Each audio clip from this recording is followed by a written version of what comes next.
Assalamu alaikum wa rahmatullahi wa barakatuh, caro ouvinte telespectador da família Haq. É assim que acabamos de entrar na sua casa, no seu recital, para mais uma edição. Como viemos anunciando desde ontem, a presença do excelentíssimo Sheikh Abdul Hanan Hajat, que está de visita à província de Nampula. Não poderia sair de Nampula sem visitar-nos, nós, que somos a família Haq. Portanto, esta edição viemos anunciando que é uma edição especial do Ramadan em Foco. Bem, sabemos que nas sextas-feiras não temos tido este programa, mas hoje abrimos esta sessão pela visita do Sheikh. Este programa está sendo transmitido também em simultâneo com a Rádio Haq, mas lá para frente, inshallah, as nossas linhas estarão ao seu dispor para deixar ficar alguma questão, alguma preocupação ou mesmo saudar o Sheikh, visto que faz muito tempo que não chega à capital do Norte. Sexta-feira, hoje, maior dia da semana, este programa será moderado comigo, por mim, Mohamed Yusuf, inshallah, até por volta das 11 horas, como havíamos prometido. Já se encontra o Sheikh em estudo, como bem podemos acompanhar os ouvintes ou telespectadores deste canal.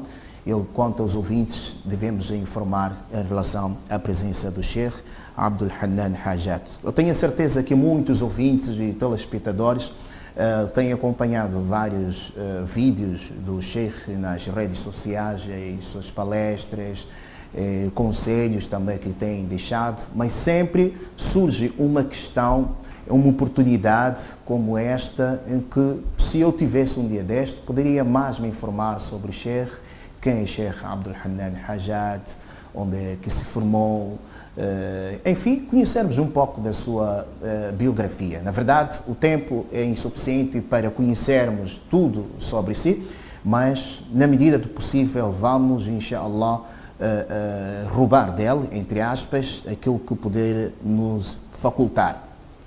O tema também, vamos falar sobre aspectos importantes do Din Islam, visto que estamos no mês de Ramadan, falarmos do Ramadan em suma sobre as oportunidades que Allah colocou, as virtudes que existem nesses dias, um pouco de tudo, é uma oportunidade, vamos tentar no máximo possível aproveitar esta oportunidade com o Sheikh. Sheikh, bem-vindo à Rádio Haq e a Haq TV. Assalamu alaikum wa rahmatullahi wa barakatuh. Assalamu alaikum wa barakatuh. Jazakallah khair. Como está a disposição? Alhamdulillah. Mashallah. Quanto tempo que não chega a Nampula? Se não me engano, a última vez, quer dizer, eu já estive cá 2 vezes, mas todas elas antes de 2010. Mashallah, 2010. Então já são uns 12, 13 anos. 12, 13 anos, é muito tempo, assim, mashallah. Uma questão que, de certo modo, não quero parar. Quem é Sheikh Abdul Hanan Hajat? Quem é? Sou eu. Sou eu, por acaso, Abdul Hanan Hajat. Agora, muitas das vezes as pessoas conhecem-me a mim, talvez pelo ilmo que Allah subhanahu wa ta'ala concedeu. Este ilmo que a gente tenta transmitir, que na verdade é o mais importante da minha pessoa. Então, sendo a coisa mais importante, creio também que as pessoas devem se focar naquilo que eu digo e não naquilo que eu sou. Quer dizer, quem é Abdul Hanan? Exatamente. Não sei se a pergunta vai mais a fundo que isto, mas de uma forma superficial, o Abdul Hanan é este, né? Tem duas partes de Abdul Hanan. Tem Abdul Hanan, aquele Abdul Hanan que eu sou, e tem aquele Abdul Hanan que as pessoas veem em mim. Né? Então, das duas, inshallah, que Allah coloque o bem. Amém, amém. Onde é que nasce o Sheikh Abdul Hanan Hajat e os seus primeiros passos nesta onda de procura do conhecimento até então? Como é que foi a sua caminhada? Eu nasci em Maputo e sempre vivi no Spamanim. Quem de Maputo sabe o que é Spamanim. Tem algumas zonas aqui na Nampula próximas de Spamanim. Eu vi onde, por acaso, onde tem muito engarrafamento, muitas pessoas, muita enchente. Então sempre estive no Spamanim desde que nasci até neste momento em que eu estou. E cresci numa casa de pessoas que tinham algum amor pelo Din de Allah subhanahu wa ta'ala. Estudei no Afro-Montano, estudei no Masjid Anwaril, estudei na Manhangalém, aliás foi a primeira madraça quando éramos muito pequeninos, com o Maulana Abdul Qadir, rahimallahu ta'ala. Se recorda os anos? Acho que tinha uns 5, 6 anos, Não, 85, 86, 86, por aí, 85, que eu comecei a estudar na Manhangalém, depois, pronto, continuamos Afro-Montano, Anwaril, até quando eu tinha os meus 11 anos, comecei a estudar na Jamia Anas bin Malik, no aeroporto. Exato. Neste momento a Jamia Anas bin Malik encontra-se na Matola. Então, ia todos os dias para Manin, para o aeroporto, para ir estudar. Naquela altura estava o Maulana Muhammad Ali, que era o diretor da madraça, e meu professor era o Hafiz Adam. Acho que devem conhecer algumas pessoas. Em 1995 fui para a África do Sul, Muito bem. onde fui fazer o Hifz até 98 com a revisão. Voltei em 2001, fui para Medina. Fiquei em Medina 6 anos a estudar, mas lá fiquei 7 anos. Em Medina. Voltei em 2008, alhamdulillah. Está a fazer aqui curso fez? Fiz faculdade de Sharia. Faculdade de Sharia. Alhamdulillah. De lá até então, o que tem feito para além da palestra que nós temos acompanhado? Dou aulas. Dou aulas, alhamdulillah. E sou presidente do Waqf al-Muhsinin, da Fundação al-Muhsinin. E alguns outros trabalhos que não gostaria de mencionar. Exatamente, pode ficar inshallah. Agora, falando um pouco sobre a Fundação, esta Waqf al-Muhsinin, a Fundação Muhsinin, quais são as atividades que a Fundação tem efetuado? O Waqf al-Muhsinin veio fazer frente a várias situações que deparamos aqui no nosso país. E a primeira delas era mesmo a falta de condições por parte dos jornais, né? Das pessoas que estudaram o Din de Allah subhanahu wa ta'ala, sejam álimes, sejam propagadores, professores do Din. Isto criou em nós uma certa dor. Okay. E por acaso foi em 2018 que uma comitiva foi para Umrah e visitamos alguns locais, alguns awqafs. E eu, quando olhei para aquilo, vi de que nós poderíamos fazer alguma coisa semelhante. Igual, exato.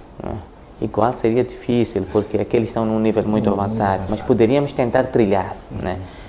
Até podemos não conseguir alcançar aquilo que são os nossos sonhos, mas os outros que vierem depois de nós, se continuarem, já onde encontrar a mata desbravada. Onde encontrar a mata desbravada.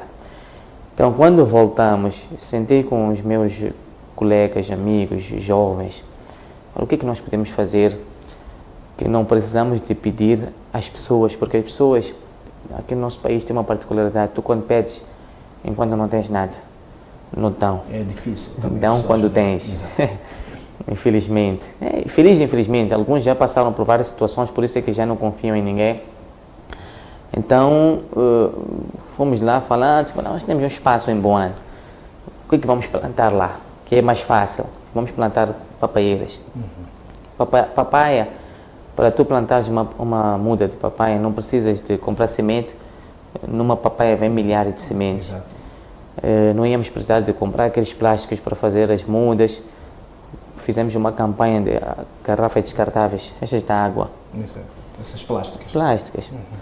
E aquilo ficou cheio, no modelo estava cheio daquelas garrafas. Então fomos cortando, fazendo furos, metendo areia, lá semeamos. Alhamdulillah, começou a germinar. Era para ir para Boane, depois alguém disponibilizou um sítio em Marraquém, que era mais próximo. Fomos lá transplantar, fomos capinar, transplantamos, não contratamos a ninguém para nada. Era tudo feito em grupo, o nosso chamado lá do Masjid, do Anwaril e os outros simpatizantes. Depois disto apareceu um senhor, o seu Answar, acho que conheceu, rahimallahu ta'ala. O teu Answar fez waqf de um espaço na Matola Gar, 250 por 50. Mashallah. E ele disse: olha, Sheikh, estou a fazer isto aqui, o waqf, vocês façam o que quiserem. E lá plantamos as papaieiras também, transplantamos algumas de Marraquém para lá e metemos outras lá. Fizemos, alhamdulillah, alguém disponibilizou um valor, fizemos um furo da água, uma torre e começamos. Que era para manter o espaço também. Para manter o espaço.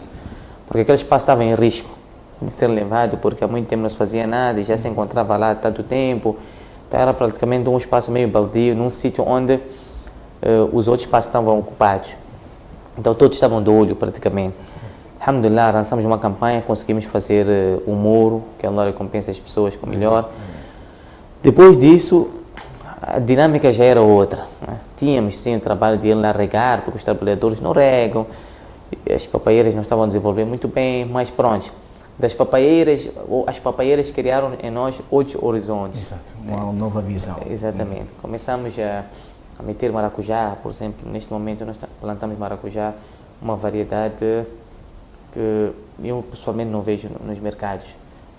Uma maracujá pode pesar por aí 300, 400 gramas. Enorme. Alhamdulillah. Umas sementes que mandou-se vir de fora. E às vezes saem 30, 40, 50 quilos, vende-se aqui, vende-se lá, vamos melhorando. Mas com isto, como eu disse, foi abrindo mais os horizontes, o que é que nós podemos fazer. Veio uma senhora, fez o waqf de um espaço na Matola Rio, já mandamos desenhar o projeto. Neste momento estamos nas campanhas. Não sei se recebeu os vídeos, o panfleto da campanha. Ainda não recebeu, mas inshallah de partilhar consigo. Inshallah. Estamos neste momento, lançamos o vídeo alguns dias antes do Ramadã. O panfleto saiu agora na semana passada, ou esta semana mesmo. Esta semana saiu o panfleto. Construção de 4 flats. É um waqf al-ilm, né? Especificamente para a educação, em que o objetivo é construirmos as flats, arrendarmos, e o valor que advier desta renda vamos suprir alguma necessidade das pessoas que nós temos como foco. E como dissemos, o waqf não se circunscreve só para ulamãs, para os professores, não. Os pregadores, por aí. São órfãos, viúvas, bolseiros, aqueles que há muita gente que tem dificuldade de pagar bolsa de estudos. Exato. E não consegue, infelizmente. Muita gente passa por nós por vezes. Alguns até podem ter como pagar, mas não tem onde ficar, por exemplo. Pode sair de Nampula para Maputo. Não tem onde ficar. Ele até pode ter uma bolsa que custeia todas as despesas da escola, mas não tem onde ficar. E infelizmente os nossos massagens não contemplam esta área. Né? Nos tempos até as pessoas tinham uma certa preocupação, outros até deixavam certas pessoas dormirem no masjid. Hoje está tudo proibido. É tudo por causa de segurança. Alega-se questão de segurança. Mas pronto, sabe que muitas das vezes nós temos que ter noção de que há criminalidade. Isso, não sem falta. Não falta. Mas o chefe a mim pode meter na sua casa. Sem problema. Podemos passar uma refeição. Sem problema. Mesmo com criminalidade. Significa o quê? Que analisou, investigou, que não, este dá para entrar na minha casa. O mesmo tem alguma confiança? Mostra um aspecto. O mesmo acontece nos massagens. Eu acho que deveria se criar, até deveria existir um waqf dentro do masjid específico para este tipo de situações. Para hóspedes, para estudantes. Então o que acontece? O estudante quando vem tem lá os requisitos. Tem que vir, por exemplo, com carta de referência de 2 chefes renomados da vossa zona, aquela coisa toda. Com contato, exatamente. Coisa mais... Então a gente liga para Sheikh Mohammed Yusuf, tem um fulano que veio aqui, como é que é? Não, Sheikh, garanto que é uma pessoa honesta. Pronto, coloca-se. Então, como não acontece, nós temos que pensar nestas pessoas todas. Aliás, no futuro, até inshallah ta'ala, em vez de as pessoas se locomoverem, por exemplo, de uma província para outra, criamos condições nas próprias províncias. Nampula, alhamdulillah, onde visitei Mu'adh bin Jabal, fiquei feliz, tem halaqa de tahfidh do Coran, é excepcional. Quer dizer, não há razão para alguém neste momento sair de Nampula e dizer vou memorizar o Coran em Maputo. Não faz sentido. Ele pode sair daqui para ir estudar outras coisas, depois terminar o que tem aqui. Exato. Então, o objetivo é mesmo de nós tentarmos colmatar essas situações. Né? Por exemplo, os órfãos. Nós temos muitos órfãos. Muitos. Quantos orfanatos conhece aqui em Nampula? Aqui em Nampula, prontos, são islâmicos. 2. Islâmicos, nenhum. Em Maputo tem um, que trabalha de forma deficitária. Se em Maputo tem um, imagina em Gaza, em Nhambane, de certeza não tem nada. Não tem. É ou não é um problema? É um grande problema. Um grande problema. Não é? Quer dizer, o Islã já incentivou nós a cuidarmos dos órfãos.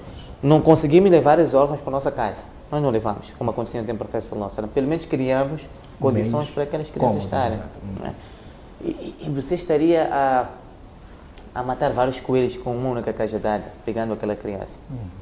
Você cuida dela, ganha thawab, põe ela a decorar o Coran, põe ela a estudar o ilm, Shara'i, põe ela a ir para a escola. Então, nós estaríamos a fazer muita coisa com uma única pessoa.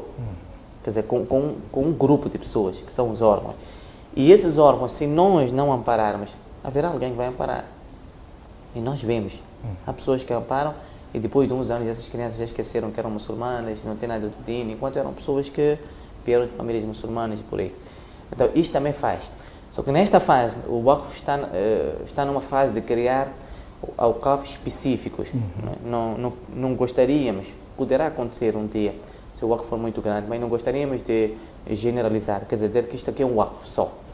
E usarmos aquele Waqf para todos esses fins. Não gostaríamos. Por isso é que este que está a ser lançado a campanha é o Waqf al-Ilm. É só para ilm. Um departamento específico. Só. Então depois vamos criar, inshallah, no futuro, por exemplo, o Waqf para aitames. Então tudo o que vier vai para os órfãos. O Waqf para aramil, por exemplo, para as viúvas e assim sucessivamente. Então no fim, podemos ver vários awqafs, não é? E cada um tem o seu fim, neste caso. Agora, este Waqf al-Muhsinin já se pensou ampliar-se para as restantes províncias? Está nos nossos planos, só que há uma dificuldade muito grande, aquilo que estávamos a conversar, em termos de dedicação, entrega mão de obra, porque o Waqf neste momento trabalha com voluntários, não paga a maior parte das pessoas, tem 1, 2 funcionários, por exemplo, no terreno tem um funcionário que cuida, que tem que receber, o espaço, mas a maior parte das pessoas são todas elas voluntárias. Então lança-se uma campanha, deve ter visto, por exemplo, ontem, fizemos isso na semana passada também, distribuição de tâmaras nas avenidas. Exato. Semana passada fomos para Marginal, esta semana, alhamdulillah, o número, eu estava a ver nas imagens, aumentou. Mas todos aqui são voluntários, todos. E são os jovens que nós trabalhamos com eles. Então o Waqf não tem como remunerar, mas temos consciência de que se quisermos que as coisas andem, temos que remunerar. Exato. Né? Infelizmente nós muçulmanos temos este pensamento de que tudo deve ser de forma gratuita. Até deveria ser, mas o nosso imã não chega até lá. Portanto, se quisermos que as coisas andem, não vamos forçar que as pessoas sejam voluntárias enquanto não existem voluntários. Vamos pagar. Mas até neste momento não temos como pagar, mas estamos, inshallah, a trabalhar neste sentido de criar condições. Aí já é mais fácil. Para o Sheikh Muhammad Yusuf, pronto, o Waqf já tem uma televisão, quer ver trabalhar, pronto, está aqui. Né? Já trabalhou, tem experiência. Escolas, por exemplo, nós temos no nosso projeto criação de escolas. Das escolas, pegamos esses jovens mesmo, que são voluntários hoje, mas que têm capacidade para precisamos de diretor-geral, por exemplo. O diretor-geral não precisa ter muitos requisitos. Pega nele, coloca ele como diretor-geral. Ele já era voluntário, já tinha uma certa entrega pelo Waqf. Agora vai fazer um trabalho para o Waqf, remunerado. Imagine a entrega dele como vai ser. Será mais. Será dobrado. Quando nós estamos a falar do Waqf, caro ouvinte e telespectador, estamos a falar de fundação, né? Estamos a falar de uma fundação. Uma fundação, nós sabemos que muitas das vezes podemos levar isso como uma certa organização sem fins lucrativos. A organização vem, em certo modo, para colmatar algumas situações da sociedade, no caso como esta de Waqf al-Muhsinin, a Fundação Muhsinin, que está na capital moçambicana, que é presidida mesmo pelo Sheikh Abdul Hanan Hajat.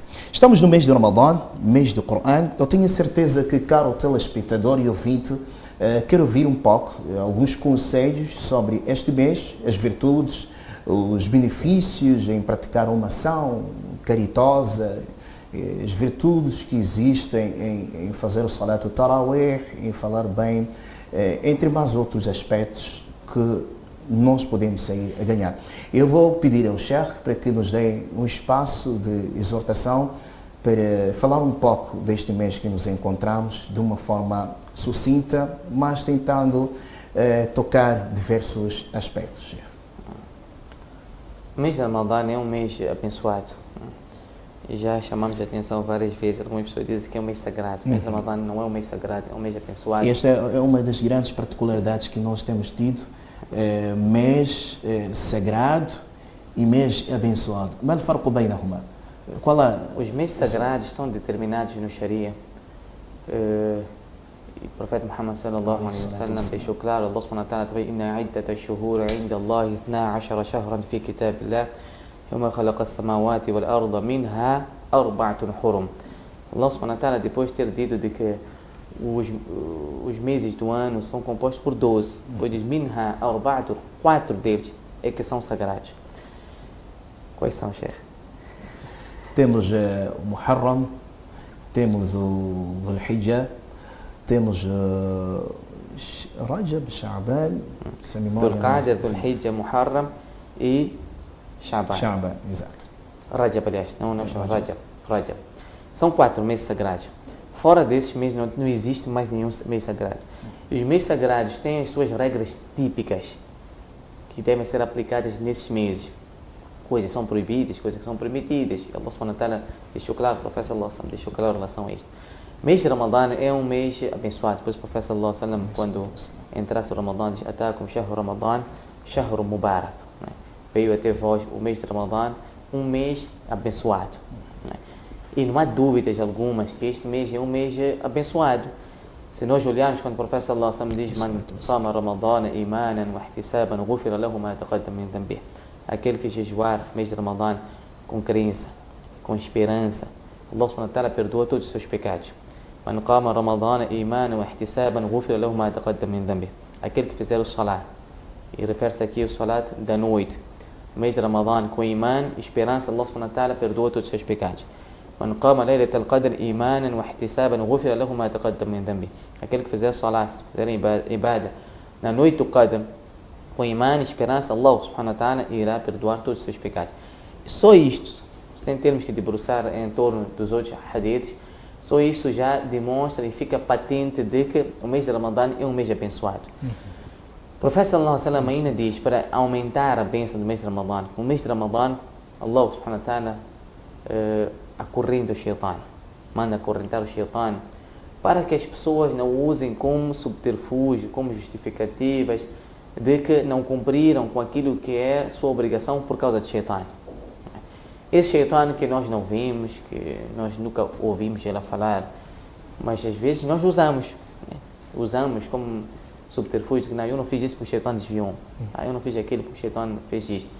No mês de Ramadã, todos nós, mesmo com preguiça, mesmo com tendência de cometer algum pecado, você só por pensar que o Shaitan está acorrentado, e pensar, tipo, agora qual é a justificação que eu vou usar? Porque o Shaitan está acorrentado. Se eu disser às pessoas que eu desobedeci a Allah porque o Shaitan desviou-me, não é verdade, o Shaitan está acorrentado. Então Allah subhanahu wa ta'ala, o que fez? Acorrentou o Shaitan, abriu as portas do Jannah, encerrou as portas do inferno. Isto tudo para criar condições para nós aproveitarmos ao máximo o mês de Ramadã. E muitas das vezes, nós quando ouvimos aproveitar ao máximo o mês de Ramadã, temos em mente de que devemos sim dar gás no mês de Ramadã com a intenção de quando terminar o Ramadã, voltarmos a ser aquilo que nós éramos. Muito bem. Isto é super errado. É por isso que os ulamás dizem de que as pessoas no mês de Ramadã dividem-se em grupos. Tem um grupo que é aquele que antes do Ramadã já eram pessoas do mal, praticavam atos pecaminosos. Entrou o mês de Ramadã, continua a praticar atos pecaminosos, saiu de Ramadã, continua a fazer aquilo que ele fazia normalmente. Este é um grupo, é o pior grupo. O segundo grupo é aquele que praticava atos pecaminosos antes do Ramadã. Entrou o mês de Ramadã, ele mudou a vida dele. Ficou uma pessoa excelente. E nós temos na nossa sociedade temos vivido pessoas que mês de Ramadã, mashallah, primeiro saf, todos os salats em Jamá, Tarawih de 1 a 30 está lá. Só quando sai o mês de Ramadã, quando termina o Ramadã, ele volta a ser aquilo que ele era antes do Ramadã. Se calhar até pior. Ou pior. Pode sair com mais gana de fazer mais tragos por ter ficado um tempo sem fazer. Este grupo também não é um grupo de bem. Terceiro grupo é aquele que fazia boas ações fora do Ramadã, entrou no mês de Ramadã e reforçou as boas ações e saiu do mês de Ramadã, continua a ser aquilo que ele era no mês de Ramadã, ou melhor. Terceiro grupo, ou quarto, é aquele que antes de Ramadã praticava ações pecaminosas, entrou no mês de Ramadã, ele mudou a vida dele, e depois do Ramadã, ele continua a ser aquilo que ele era no mês de Ramadã. Este também faz parte dos melhores grupos. Porque assim, sermos pessoas que desobedecemos a Allah, todos nós, de alguma forma, cometemos pecados, cometemos erros. Todos nós.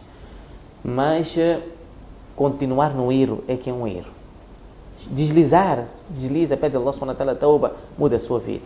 Mas quando a pessoa insiste, depois de Allah subhanahu wa ta'ala ter mostrado todas as evidências de que não pode fazer isto, e a pessoa ainda continua a insistir, este sim é uma pior pessoa, ou é a pior pessoa da sociedade. Portanto, o mês de Ramadã é um momento de reciclagem, como a gente diz, porque são 30 dias. Allah subhanahu wa ta'ala até usou ayyam ma'dudat. São dias contabilizáveis. Quer dizer, não é muita coisa. Quando alguém diz para si, Sheikh Muhammad, vai fazer um trabalho, quanto tempo? Pouco tempo. Tu já estás psicologicamente preparado, de que é pouco tempo. Pouco tempo, nós sabemos que é pouco tempo. Então, quando Allah subhanahu wa ta'ala diz ayyam ma'dudat, são dias contabilizáveis, quer dizer, poucos dias. Nesses poucos dias, se nós obedecermos a Allah devidamente, obedecido, ao sairmos do Ramadã, não é possível a pessoa continuar a ser aquilo que ele era antes do Ramadã. Sabe que nós fazemos jejum no mês de Ramadã e sabemos que quando fazemos o wudu, não podemos gorgorejar no mês de Ramadã, porque a água poderá passar. Quantas vezes acontece conosco? Quando acaba o Ramadã, faz o wudu ainda a pensar de que está de jejum. Exato. Por causa dos 29 e 30 dias, não é pouca coisa. Moldou o ser humano. Tem que moldar. Tem que moldar. É por isso que eu ainda antes estava a comentar daquelas pessoas que dizem que eu não faço jejum porque sinto fome. O jejum é para sentir fome. Não é? Se nós todos fizermos jejum e não sentirmos fome, é um problema. Significa que a pessoa está a ser alimentada de alguma forma. Né? Tem que sentir fome. Aliás, é um dos objetivos do jejum, a pessoa sentir fome para sentir o que os outros sentem. Então, quando a pessoa sai do Ramadã, tem que olhar para si, fazer uma introspecção, de, olha, o que eu fiz no Ramadã de bom? Fiz isto. O que eu posso mudar? No mês de Ramadã, os nervosos, aqueles que têm hábito de dizer que eu sou muito nervoso. Quando entra o mês de Ramadã, o que acontece? Ele fica calmo. Sim, tenta se controlar. Ele controla-se devidamente. Você olha para ele, ele até aplica a hadith do professor Allah, tipo, eu estou de jejum. E diz para as pessoas, você olha para ele, este homem aqui, fora do Ramadã, qualquer coisa que alguém fala. Muito nervoso. Nervoso, já quer partir para ataques, para porrada, para ir, não sei. Então, no mês de Ramadã, Allah subhanahu wa ta'ala está a demonstrar a ele de que ele não é nervoso. Ou se ele consegue se controlar. Em um treino, se ele consegue se controlar 29, 30 dias, quando sai do Ramadã, se ele olhar para ele, no mês de Ramadã eu controlei-me tanto, por que agora não posso me controlar? Então, podemos se considerar que é algo propositado. Pode recair nisso. Né?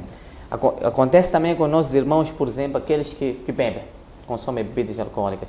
Ou mesmo cigarro também. Cigarro. Até cigarro vai lá, porque tem alguns que na hora de iftar fazem iftar com cigarro. Mas aqueles que bebem, no mês de Ramadã deixam de beber. Aliás, se for fazer uma análise, as barracas, as empresas, as fábricas de bebida alcoólica neste mês de Ramadã tem uma ruptura muito grande de lucros porque os muçulmanos estão a beber. Ok, então podemos já se considerar que o maior número são muçulmanos? Pode ser. Pode ser.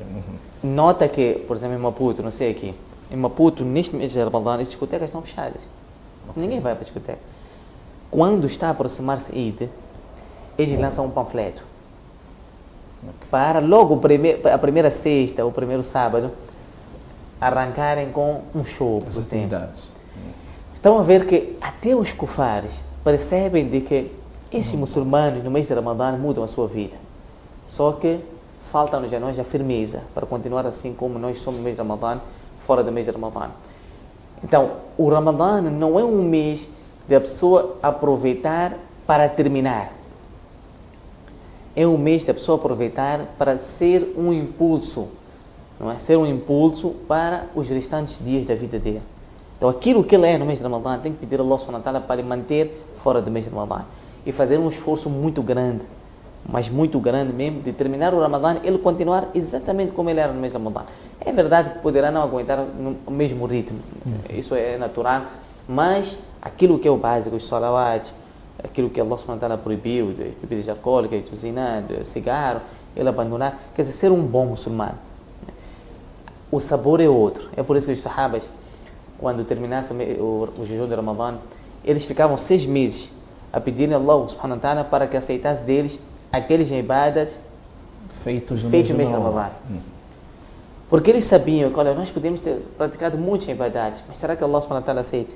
A maior preocupação deles é se Allah aceitou ou não aceitou. Então, 6 meses estavam a pedir a Allah para aceitar aqueles ibadas. É fortificar o que foi feito. Imagine se eles pediam para Allah subhanahu wa ta'ala aceitar, acham que eles deixavam de praticar ações do agrado de Allah subhanahu wa ta'ala? Certeza que não. Continuavam a praticar ações que agradassem a Allah subhanahu wa ta'ala e pediam a Allah para aceitar aquilo que eles fizeram. Outros 6 meses, eles estavam a pedir a Allah para fazer com que eles chegassem ao mês de Ramadã. Então, o ano deles andava sempre em torno do Ramadã. 6 meses depois do Ramadã pediam a Allah para aceitar o que eles praticavam. 6 meses antes do Ramadã pediam a Allah para fazer com que eles chegassem ao mês de Ramadã vivos e com saúde para praticar as ações que Allah subhanahu wa ta'ala instituiu para o mês de Ramadã. Portanto, o Ramadã é uma grande escola, né? E já mudou a muita gente. Sabe que o Ramadã, até o iftar já mudou pessoas. Há pessoas que não eram muçulmanas, foram fazer iftar nos massagens. É por isso que é sempre aconselhável que nós não afugentemos as pessoas. Né? Nós temos aquela tendência de estuda shahada, estuda isto, estuda aquilo para confirmar. É muito difícil. Há pessoas adultas que não sabem recitar shahada. Só estão a imitar. E fazem salat, praticam as obrigações que foram incumbidas, mas alguns detalhes eles podem não saber, porque não estudaram, não estudam.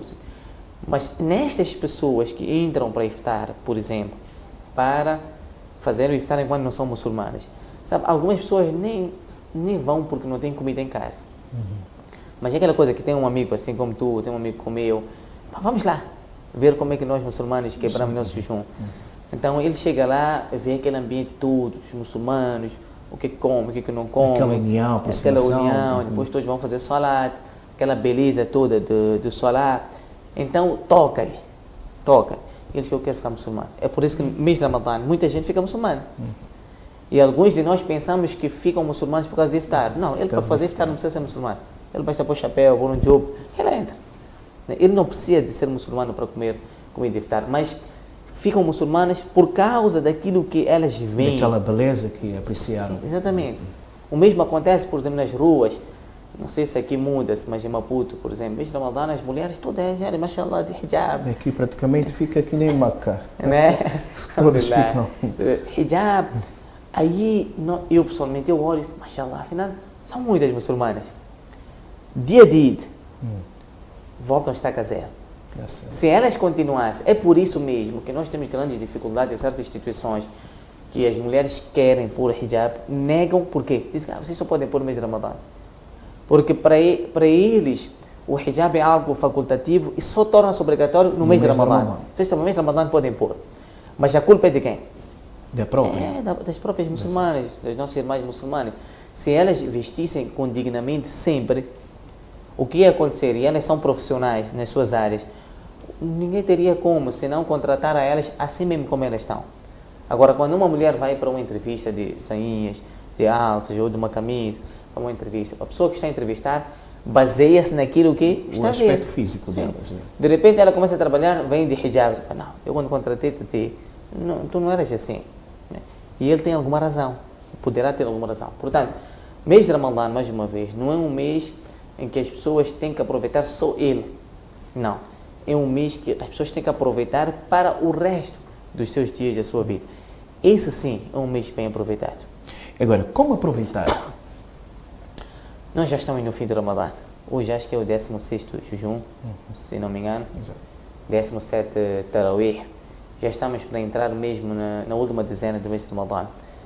Então, quem aproveitou, aproveitou. Quem não aproveitou ainda, vai a tempo de aproveitar ao máximo. Faça o jejum devidamente feito, né?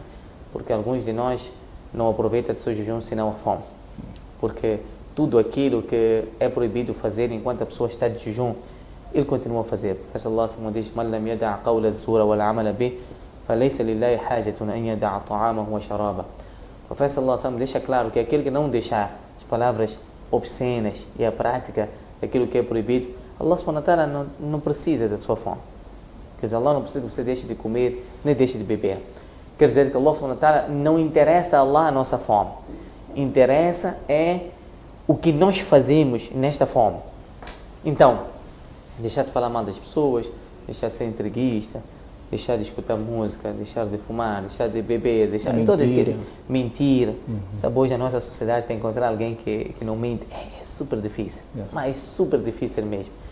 Pessoas que não têm amana, por exemplo, não são confiáveis, são muitas situações dessas. Tratar bem os pais, tudo aquilo. Então, nesses dias, aproveitarmos para praticar essas ações todas de forma perfeita. Temos o Qiyamul Layl. Nós aqui usamos Salat Tarawih. Salat Tarawih, na Nampula, faz 8 rakats, né? Algumas massagens. Tem algumas massagens com 20 ainda. Ainda tem, alhamdulillah. Então, tem 8, tem 20. A pessoa vai fazer aquilo que se faz no Masjid, são 20, alhamdulillah, são 8, alhamdulillah. Faça aquilo que tem que fazer. Né? Escutar pelo menos o Coran todo, nesses 29 ou 30 dias. Por mais que não saiba ler, pelo menos vai escutar. Ele vai escutar. Se souber ler, alhamdulillah, vai ler e ainda vai escutar. Então, se no mínimo ele terminar uma vez o Coran, lendo, e ainda escutar todo o Coran, ele sai do mês de Ramadã com 2 khatmas. É uma coisa excepcional. E seria um bom início. Para aqueles que conseguem fazer mais, alhamdulillah, que façam. Temos de sadaqa. O hadith do Profeta sallallahu alaihi wasallam, kana ajwad an-nas. O Profeta sallallahu alaihi wasallam era uma pessoa generosa. O kana ajwad ma yakun fi Ramadan. E no mês de Ramadã ele era muito mais generoso. Então, aquilo que nós temos, vamos dando. Né? Vamos dando, vamos demonstrando de que nós muçulmanos somos pessoas de caridade, de bondade, e que queremos ao próximo aquilo que nós desejamos para nós mesmos. E sabe que há uns anos atrás, não sei se aqui ainda acontece, lá em Maputo, na hora de iftar, nas casas, sempre um vizinho mandava para outro aquilo que tinha. Podia ser uma papa, podia ser batia, podia ser não sei o quê. Mandava. O outro também, em vez de devolver o prato vazio, por exemplo, punha alguma coisinha. Aquilo era uma coisa bonita. Algumas comunidades ainda têm feito isso. Tem, alhamdulillah. E que nós até deveríamos reavivar isto. Hoje nós vivemos no egoísmo, cada um está na sua casa, ninguém quer saber do outro. Mas aquele era um ato, veja que naquele tempo as pessoas até tinham, em termos de conhecimento era muito pouco, não se compara com o conhecimento que nós temos hoje. Mas em termos de prática, batiam-nos à distância.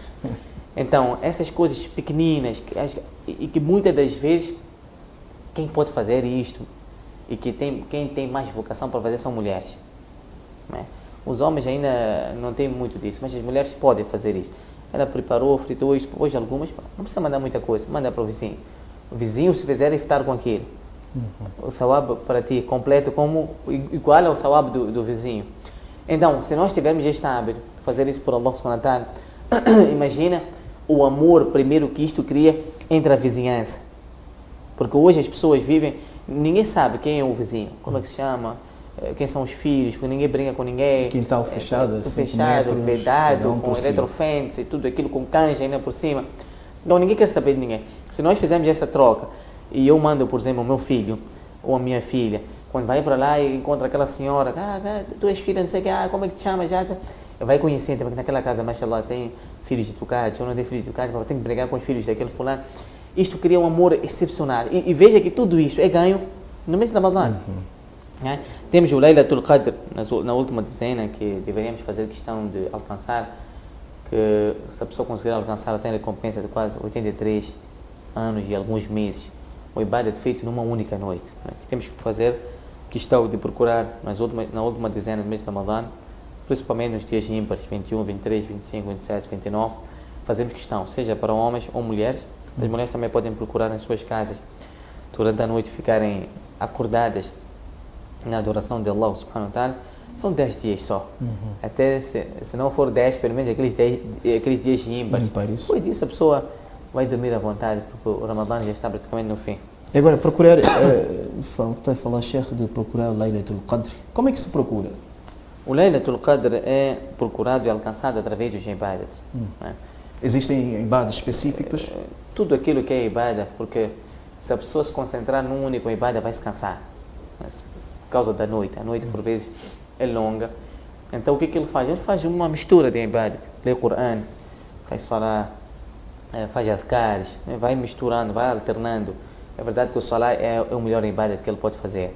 Pois o profeta sallallahu alaihi wasallam diz: "Qama laylatul qadr", mas nem sempre isso é possível, a pessoa ficar no salah durante toda a noite.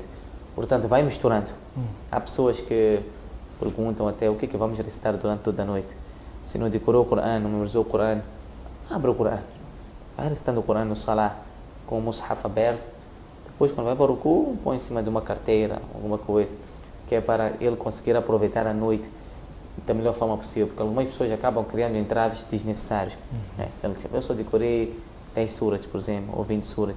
Como é que é de ficar toda a noite? Se quiser repetir aquilo que decorou, também pode repetir. Pode repetir. Se quiser abrir o mushaf, pode abrir, não há problema nenhum, mas aproveitar ao máximo, porque os dias estão mesmo a terminar. Agora, o caso de escutar o Coran, por exemplo, a pessoa tem esses 2, 3 suras memorizados, mas prefere sentar e escutar o Coran até Matlu'a al-Fajr. Não é o melhor. Não é o melhor. O melhor mesmo é a pessoa ser ela a fazer. Né? E como dissemos, não há razão para nós não fazermos. Não há razão. Ninguém pode dizer que eu não faço porque não sei isso, não sei aquilo. Não. Ela quer escutar no meio disto, alhamdulillah, pode escutar, mas que não torne esse escutar como o ibadat principal. Não é como o ibadat principal que nós temos que ter em mente é o salah. Se falhamos de salah, vamos recitar o Coran. Pode até, neste dia, por exemplo, partilhar com alguém, a pessoa ensinar a ele. Vamos supor que esta pessoa não saiba a Surah Al-Fatiha.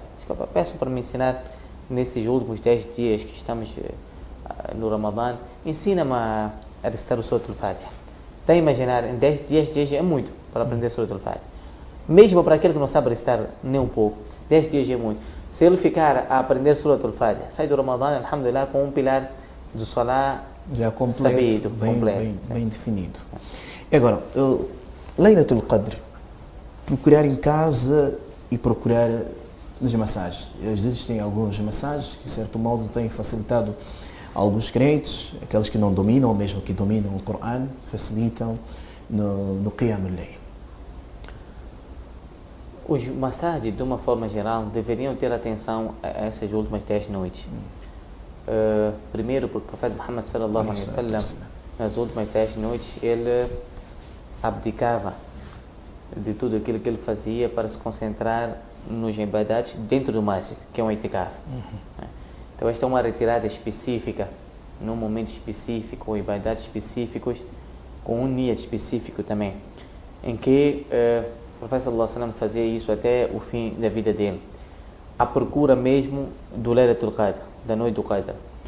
Então os massagens primeiro têm que reavivar este sunnah de forma vigorosa. Os dirigentes terem algum cuidado em criar condições mínimas. E, alhamdulillah, há massagens que têm estas condições de garantir o mínimo para que as pessoas entrem sem ter muita preocupação que quem vai trazer comida, quem vai trazer isto, mosquitos, não mosquitos, casa de banho, não casa de banho. Então, ter um mínimo de condições. Se for possível, arranjar colchões para as pessoas que estarão no itikaf, almofada. Sabe, nós fazemos de tudo para atrair pessoas. Porque se nós olharmos para o número de pessoas que entram para o itikaf, verá que é um número ínfimo. Mas algumas pessoas não entram por causa das condições dos próprios massagens. Ele em casa, por exemplo, tem uma boa casa de banho, e a casa de banho do masjid não tem nenhuma condição. Então, se nos massagens tivesse uma casa de banho só para as pessoas que vão estar em itikaf, vai ser usado uma vez ao ano, não tem problema. Ou para aqueles irmãos do Jamaat Tabligh, por exemplo, eles também vêm de vez em quando. Estão a ver que qualquer pessoa que quiser entrar, alhamdulillah, naquele masjid tem condições. Comida, algumas pessoas querem entrar, mas tem aquela dificuldade, quem vai trazer comida para mim de casa? Então o masjid vai garantindo isso. Estará a contribuir para que alguém consiga alcançar o Laylatul Qadr. Porque para os homens, o sunnah é estarem no masjid. As mulheres têm que fazer itikaf em suas casas. Em suas casas. Portanto, isto é algo que qualquer direção deveria ter em mente, principalmente se estiver a ser dirigida por pessoas que têm din, com alguma religiosidade, deve ter o cuidado de criar todas as condições. E isto facilita também que a pessoa que esteja no itikaf não tenha muita preocupação com aquilo que está a acontecer fora, ele concentra-se completamente no ibada, só. Né? Com isto, ele conseguirá alcançar o Laylatul Qadr com muita facilidade. Muito bem. O Sheikh acabou de abordar um tema, um assunto do i'tikaf. Esta acomodação para os homens, falou que é melhor na mesquita, conforme bem, e as mulheres em casa. Como é que fica o i'tikaf da mulher em casa? Ela reserva um espaço específico para ela, onde de alguma forma não tem interferência dos outros membros de casa para com ela. Assim como os homens fazem no masjid. Há aquelas divisórias, coloca-se pano, não sei por aí.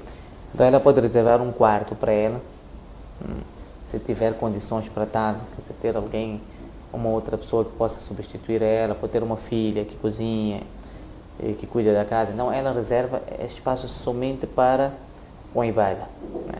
Em que não tem nenhuma ligação, por exemplo, nenhuma relação com o marido, porque quando está de i'tikaf, a pessoa tem que se afastar. O profeta sallallahu alaihi wasallam fazia isso com as suas esposas. Então a mulher também, em sua casa, pode reservar um espaço especificamente para i'tikaf, onde ela não tem ligação com os restantes membros da casa. É com os filhos? Se quiser. Com os filhos, que é a relação? Se puder, não ter melhor. Muito bem. E quando digo ligação, não estou-me a referir ao salam, ou os filhos verem, não.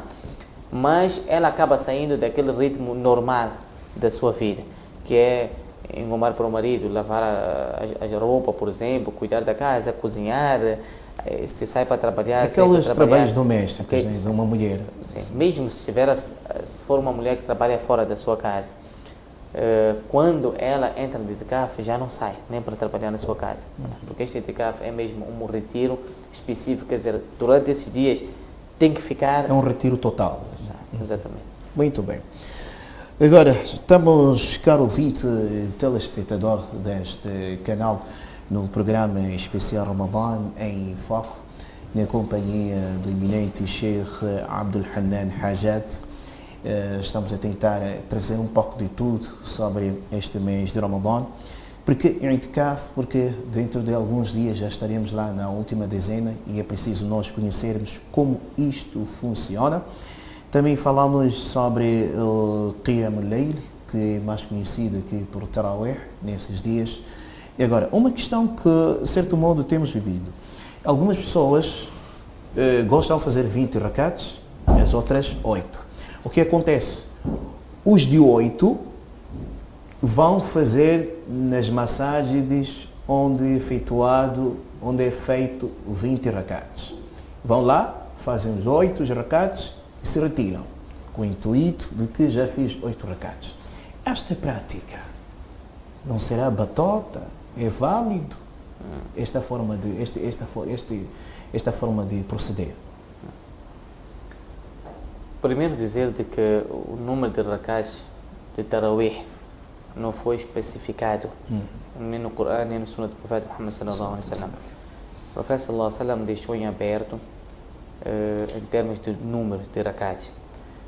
Agora, é importante saber de que o Profeta Muhammad sallallahu alaihi wasallam fazia 11, por vezes fazia 13, como vem no hadith de Aisha radiyallahu anha. Então, às vezes fazia 11, a outras vezes fazia 13, quer dizer, 8 mais 3 do witr, ou 9 mais 3 do witr. 9 ou 10. 10 mais 3 do witr. Fica 13. Mas, como eu disse, o professor Allah no Salat do Leil, Mathna, o Salat da noite, são 2 rakats, até quando vires que o Fajr está a entrar, então faça um do witr. Quer dizer que se a pessoa começar a fazer Qiyamul Layl, depois de Isha, 2 rakats, como vem no hadith do Profeta sallallahu alaihi wasallam, até a entrada do Fajr, poderá fazer mais que 100 rakats, dependendo da porção que ele vai recitar do Corão. Portanto, neste hadith, pelo dito do Profeta sallallahu alaihi wasallam, a pessoa pode exceder o 11 ou pode exceder 13. O Profeta sallallahu alaihi wasallam fazia 11, fazia 13, não há dúvida já. Algumas pessoas já pegam só 11. Não se apegam a 11 porque tem hadith sahih também de 13. Não é? Não vão encontrar hadith sahih de 20. Não vão encontrar. Mas nesta ótica, deste hadith do Profeta sallallahu alaihi wasallam, 2 rakats, se a pessoa fizer 20, estará enquadrado nesses 2 rakats. desde o momento que ele não tem a convicção de que fazer 20 tem um sawab especial. Ele não pode ter, porque não tem nenhum hadith que demonstra de que fazer 20 a pessoa tem um sawab específico, ou que o Profeta sallallahu alaihi wasallam fez 20. Mas poderá fazer 20 constantemente com base naquele hadith do Profeta sallallahu alaihi wasallam de que a melhor ação perante Allah subhanahu wa ta'ala é aquela que é mesmo pouca, mas sempre, constante. Tem que ser constante. Então pode ser 20 constantemente. Portanto, a pessoa, nós não temos que entrar no barulho se o 8 está certo ou o 20 está certo. Exato. Não há espaço para isso. Segundo, quem quer fazer o 8, procura um masjid que faz 8 e faz 8. Não é? Eu pessoalmente não acho correto que vá para um masjid que faz 11, faz 20 e ele saia. Ele saia porque sente de que o 8 é que é o sunnah. Não é verdade. Além do que o Profeta sallallahu alaihi wasallam diz: "Man qama ma'al imam hatta yansarif kutiba lahu qiyamul layla." Aquele que se levantar com o imam em salat qiyamul layl, até que o imam saia. Então Allah subhanahu wa ta'ala recompensa como se ele tivesse feito a ibadah durante aquela noite.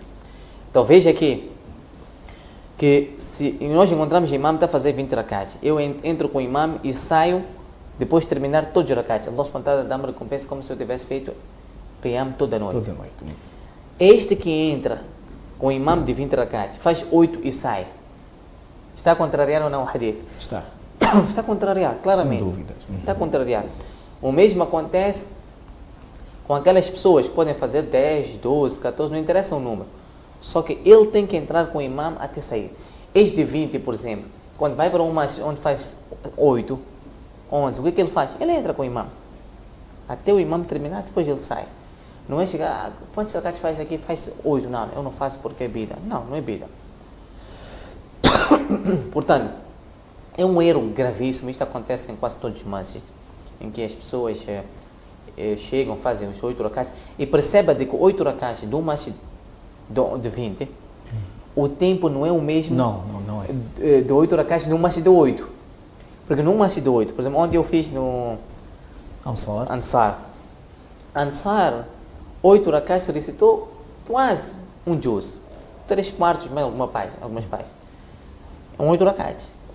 Quando nós vamos para um masjid de 20 rakats, em 8 rakats, ainda não recitaram 3/4. Significa que esta pessoa que diz que está a cumprir com o sunnah, ele chega e encontra num masjid 8 rakats, vai se recitar em 20 minutos, por exemplo, 20, 25 minutos, ele está aí para casa. Achando que está a cumprir com o sunnah, mas não é assim. Por isso é que a Aisha radiyallahu anha, quando falou do qiyamul layl do Profeta sallallahu alaihi wasallam, diz: "La tas'alu an husnihinna wa tulin." Nem me perguntem em relação à beleza do salah e o tempo que o Profeta sallallahu alaihi wasallam ficava. O Profeta sallallahu alaihi wasallam ficava nesses 8 rakats até os pés incharem. Mas nós os outros queremos pegar 8 só, 1, 2, 3, 4, 5, 6, 7, 8 só. Dizer que não cumprimos O mais importante para nós é um número só. Mas não olhamos para o mesmo hadith. Que como é que o Profeta sallallahu alaihi wasallam fazia 8? Quer fazer 8? Mashallah, faça. Mas faça como o Profeta sallallahu alaihi wasallam fazia. Aí sim, iríamos dizer que a pessoa está a ser justa. Agora, desta forma, parece que você está a pegar algo que lhe convém e deixar aquilo que não lhe convém.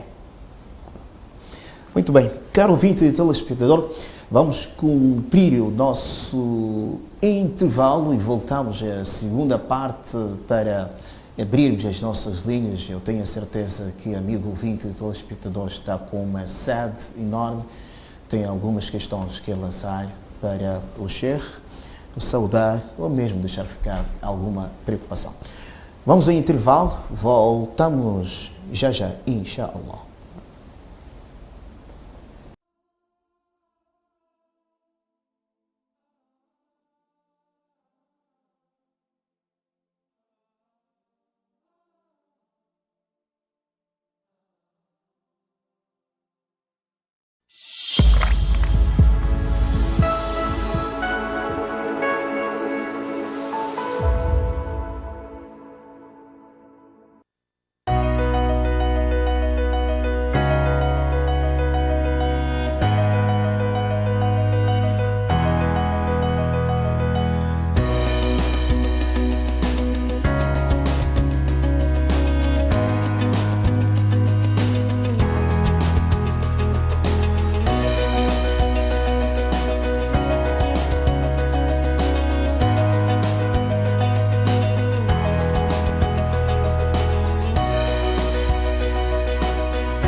وعنه رضي الله عنه أن رسول الله صلى الله عليه وسلم قال: إذا جاء رمضان فتحت أبواب الجنة وغلقت أبواب النار وصفدت الشياطين. متفق عليه.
Programa Ramadan em foco especial, edição esta na companhia do eminente Sheikh Abdul Hanan Hajat, oriundo da capital moçambicana. Está de visita a esta província e alguns distritos também. Tenho a certeza que, caro ouvinte e telespectador, teve a oportunidade de vir ao programa que está na posse do Sheikh Abdul Hanan Hajat sobre a sua maratona. Esta edição estamos a tratar assuntos inerentes a aspectos importantes do mês em que nos encontramos, o mês de Ramadã, mês abençoado, e acabamos também de acompanhar esta diferença entre mês sagrado e mês abençoado. Falamos também sobre i'tikaf, jejuar de forma devida, que não é só deixar de comer e de beber, é preciso cumprir com todos os procedimentos. As nossas linhas já estão abertas, caro ouvinte, telespectador, ligue para 8435 52 23. Repito, 8435 52 23. Ou através de 84 92 73 487. 84 92 73 487. Ligue e deixe ficar a sua questão, a sua preocupação em volta do mês de Ramadã, em alguns aspectos que tenho apoquentado em relação a este mês. Muito bem, nós vamos retomar a nossa conversa de forma normal, enquanto aguardamos a ligação do exterior. Podemos voltar, Sheikh, mais um pouco falar sobre o sahur, que muitas das vezes alguns crentes, alguns jejuadores não têm levado isto numa grande referência e deixando um grande sunnah. O que é que tem a dizer sobre este mesmo tema do sahur? Como dissemos antes, que o mês de Ramadã é um mês abençoado e todos nós deveríamos fazer questão de fazermos parte dos abençoados. Aproveitando tudo aquilo que é específico do mês de Ramadã e também aquilo que não é específico, mas que no mês de Ramadã as virtudes são superiores. O jejum no mês de Ramadã é um pilar, é uma obrigação. E este jejum, se for antecedido por um suhoor ou por sahur, se for a comida, o baraka é outro. Além de que, por questões físicas, vamos deixar o que a comida faz, dar-nos força, isso é uma questão, mas uma questão espiritual. O profeta sallallahu alaihi wasallam fa inna fi sahuri baraka, tomam a refeição de suhoor, porque esta tem baraka, que Allah subhanahu wa ta'ala colocou o baraka nisto. Aquela hora é uma hora super especial. E vejam que o profeta sallallahu alaihi wasallam instituiu o suhoor mesmo naquela hora, porque também é a terceira parte da noite, em que Allah subhanahu wa ta'ala desce para o primeiro céu e pergunta quem tem alguma questão para fazer, quem tem algum pedido, que faça. Então, nós temos várias necessidades, deveríamos aproveitar não só a comida daquela hora, mas também aproveitar aquele momento para pedir a Allah subhanahu wa ta'ala tudo aquilo que nós necessitamos, né? Mas infelizmente algumas pessoas fazem um suhoor diferente, depois de Tarawih comem bem, né? Se assumem aquilo como suhoor, dormem e correm o risco também de nem fazer, infelizmente. Enquanto que quem acorda para o suhoor na hora correta, né? Na melhor hora, pode ter a certeza que Fajr não há de falhar. Agradecia porque retesse o seu pensamento, a indicação do nosso primeiro ouvinte e telespectador em linha. Assalamu alaikum. Peço para aumentar mais um pouco o volume na regi. Assalamu alaikum.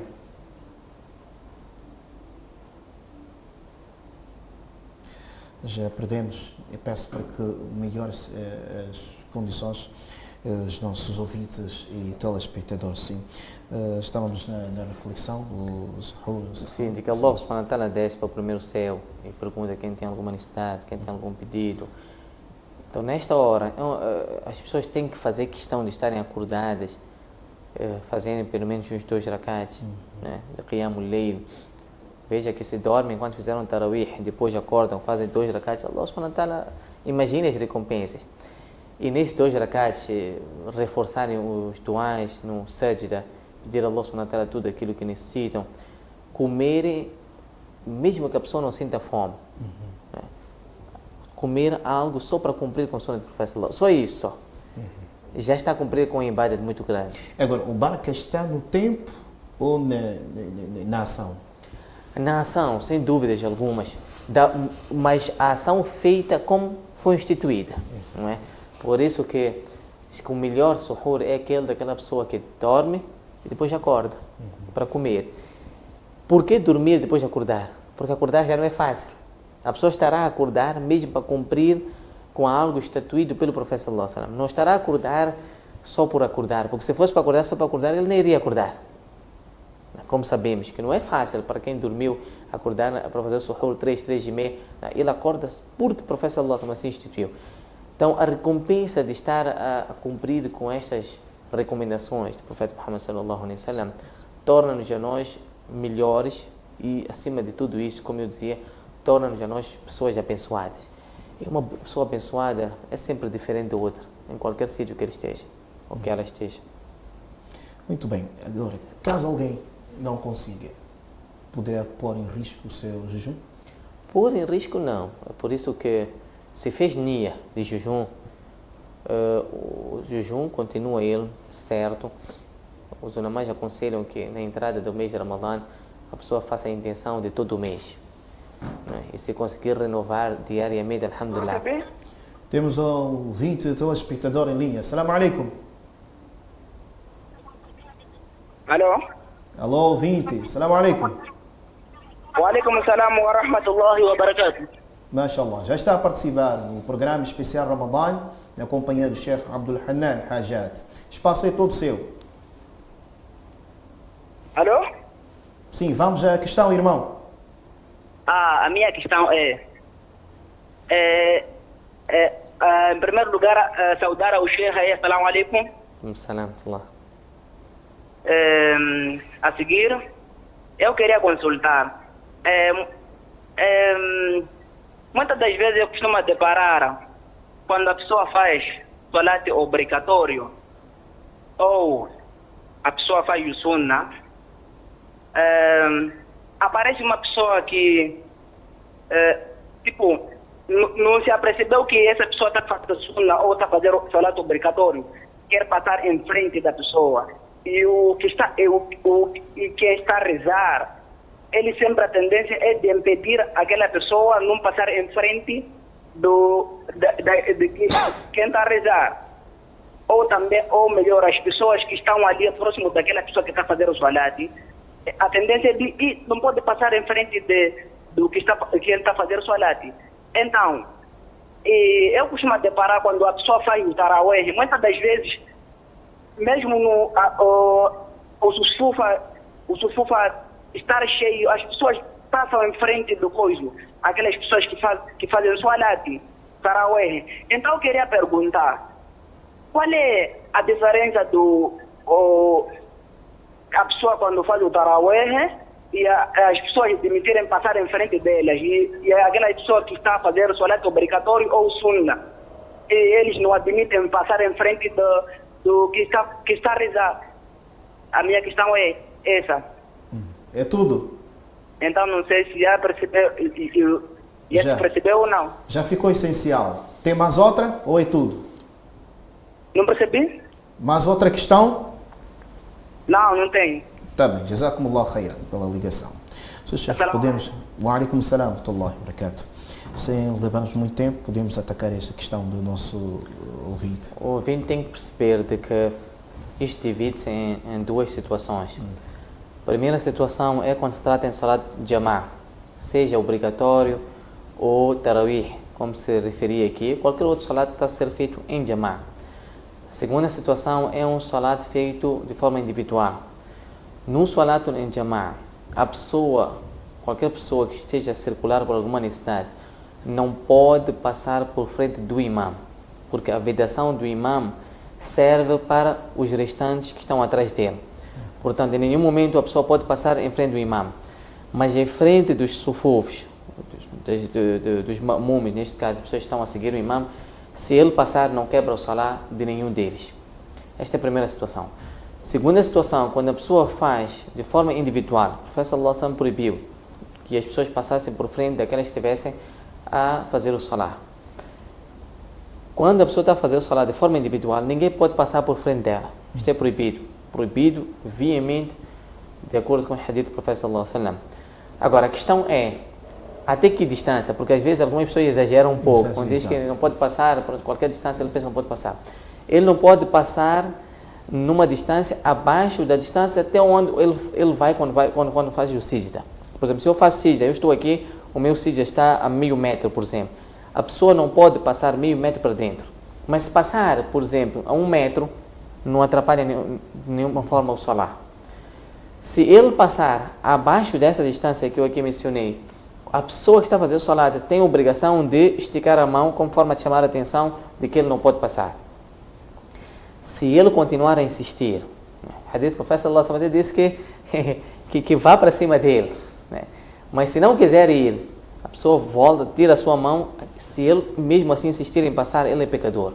O seu salat não quebra, mas ele torna-se pecador.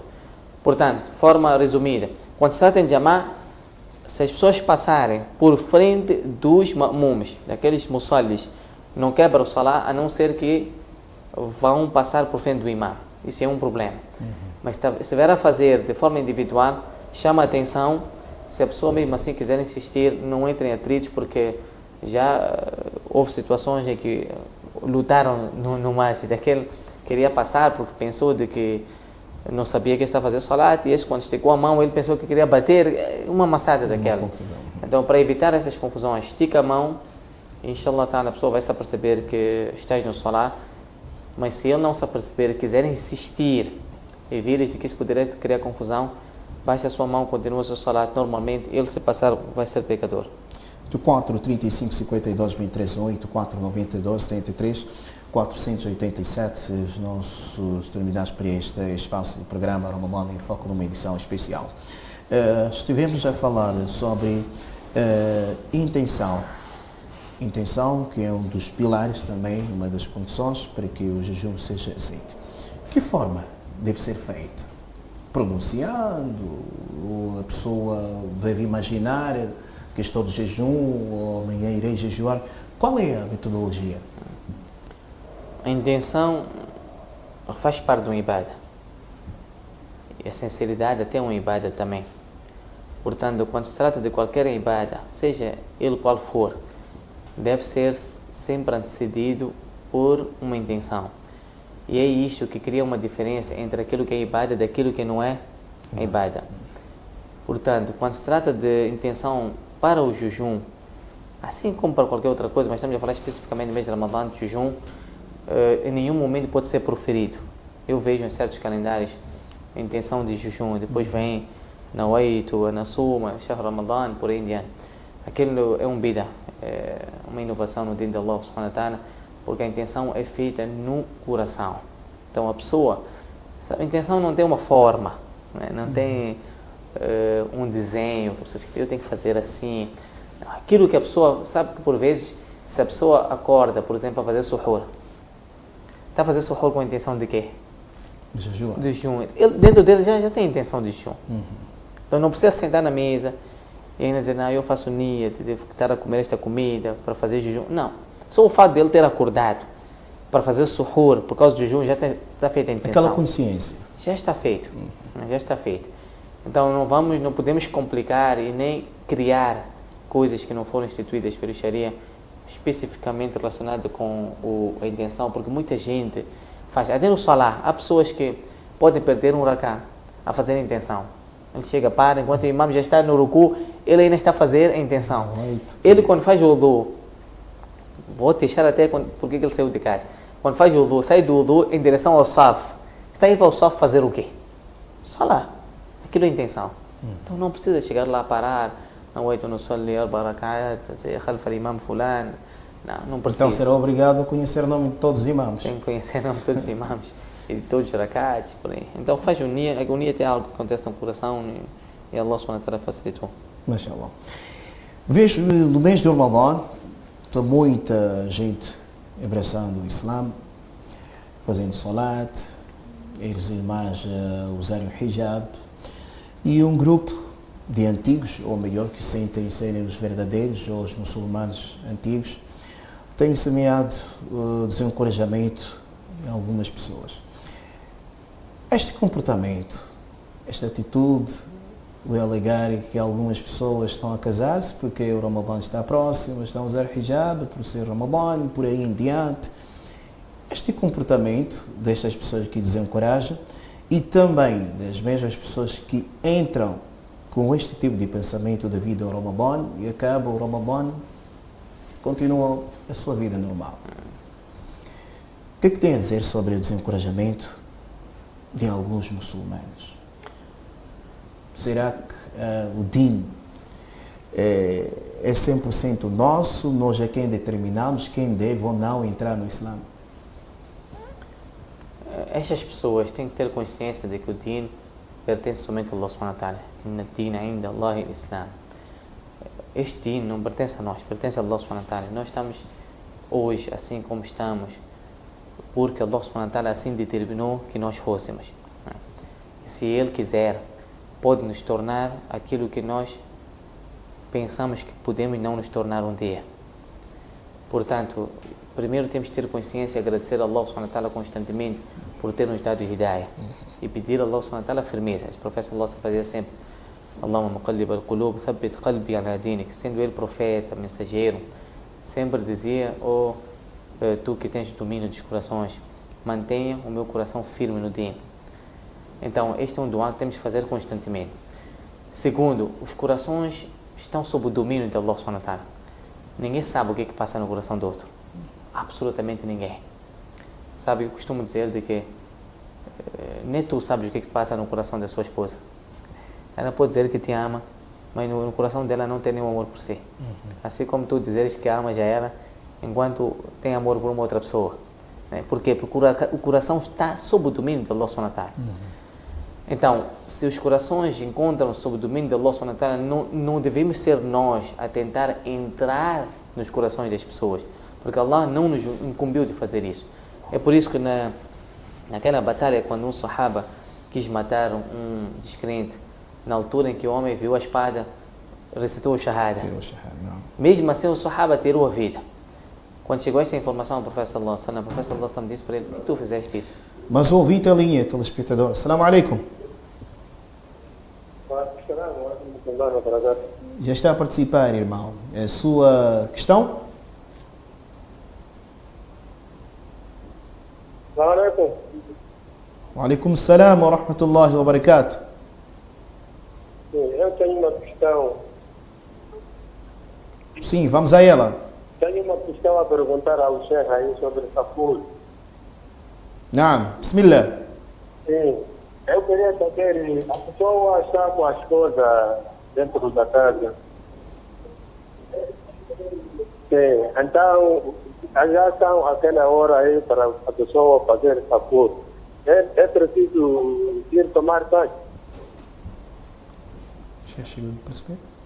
Está-se a referir em condição de janaba. Sim, aquele tempo aí que a pessoa está dentro da casa dele, com a senhora, chegou o tempo de Safur. Então, é normal tomar banho depois de comer qualquer coisa. É tudo. É tudo, é a minha questão aí. Jazakallah khair, irmão. Assalamu alaikum. Sim, terminando o fio de pensamento da batalha do homem. Quando foi ter o profeta sallallahu alaihi wasallam disse para ele: o que é que fizeste? Ya Rasulallah, ele recitou shahada porque tinha medo de morte. O profeta sallallahu alaihi wasallam: halla shaqaqta qalba. Quer dizer, tu chegaste de abrir o coração dele e viste o que está lá, né? Que não viu. Para querer dizer que nós, os muçulmanos, julgamos as pessoas pelas suas aparências. O coração está na mão de Allah subhanahu wa ta'ala. Nós temos o hábito de dizer: não podemos julgar as pessoas pela aparência. Não. Nós julgamos as pessoas pela aparência. Olha, chega assim, veja a sua aparência. O que está dentro do seu coração não me interessa. Eu nem tenho como ter acesso. Então, se as pessoas abraçam o Islã neste mês de Ramadã, se não é por Allah ou é pela comida, nós não sabemos. Para ele quando vem sentar conosco, por que quer abraçar o Islã? Quer abraçar o Islã porque admira a religião islâmica, porque gosta, alhamdulillah, é aquilo que ele está a dizer. Se você acha de que algumas pessoas estão a abraçar o Islã por outras razões, faz o quê? Cria condições para estas pessoas que abraçam o Islã no mês de Ramadã aprenderem e, se tiver uma intenção não correta, vão passar a ter. Porque às vezes nós podemos fazer algumas coisas não por Allah subhanahu wa ta'ala, mas no decorrer desta ação nós começamos a praticar a ação somente por Allah subhanahu wa ta'ala e mudamos a nossa vida assim. Ele pode vir, por exemplo, por causa de batia, e nós na hora, antes de iftar, depois da asa, depois, dependendo dos masses, a que horas faz a asa, ter alguém que explica só assuntos relacionados com o din a essas pessoas. Estão a imaginar a mudança que teria? Porque nós às vezes não capitalizamos. Nós olhamos para as pessoas que vem comer. Aquela hora de 5, 10 minutos ou 20 minutos antes do iftar, se nós capitalizássemos por pessoas abordarem temas específicos para muçulmanos fracos ou muçulmanos novos, ele vai sair de Ramadã muito melhor. E como é que seria? Como seria? Esta capitalização, esta pregação? Através de aulas, através de palestras, porque se as pessoas forem muitas, por exemplo, nós fazemos isso há muitos anos no Anuaril. No Anuaril vinham muitas crianças, até hoje vem. Então o que fazíamos? Pegávamos os alunos mais velhos nossos. Olha, você já percebe alguma coisa disso? Não? Tu pegas 5 miúdos, aquele outro pega 5 miúdos.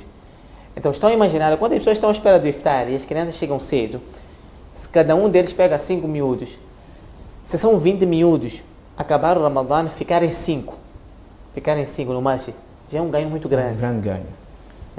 Imagina se todos nós, a quem Allah subhanahu wa ta'ala deu um pouco do ilm, fizéssemos isso. Isto nem precisa de muito ilm. Aquelas crianças, sabe, algumas crianças nem estudam madrasa e nem vêm a madrasa.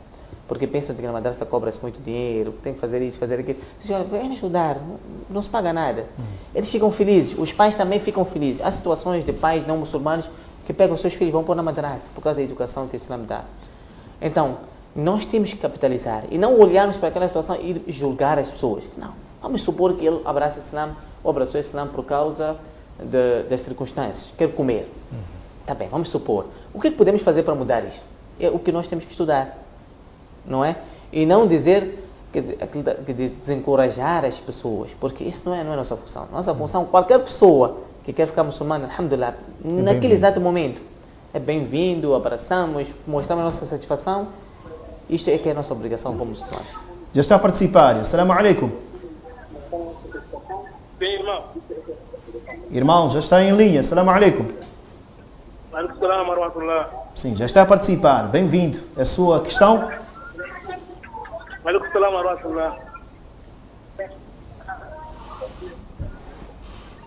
O nome é Bonaide Selemani. Sim, irmão, vamos à questão.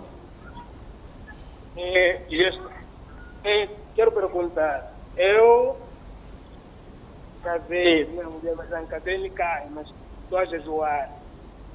E eu já lhe informei que você não pode cozinhar para mim, como a gente está dentro da cidade de carne, nesse caso. Está a perceber, irmão? Não estou a conseguir perceber. Disse que... Eu estou a dizer que eu casei, mas não casei nem carne. Ok. Está vendo, né? Sim. Então, eu já lhe informei a minha mulher que ela não pode cozinhar para mim acerca do futuro no futuro. Então, sendo assim, ela não cozinhando, lá em casa também eu tenho outra criança que jejua e estuda tarde. E essa criança já não tem tempo de vir cozinhar tudo dela. Então, o que acontece? A mãe que cozinha para essa criança. Então, eu quando venho de Topi, aliás, quer dizer, vou no Topi e não encontro nada. Vou em casa, posso aproveitar aquela comida de criança que a mãe cozinhou para ela. Vai valer ou não? É tudo. É tudo, muito obrigado. Jazakumullah khair. É só acompanhar, inshallah, que o Sheikh irá nos ajudar a percebermos melhor, inshallah. Amém. Sim.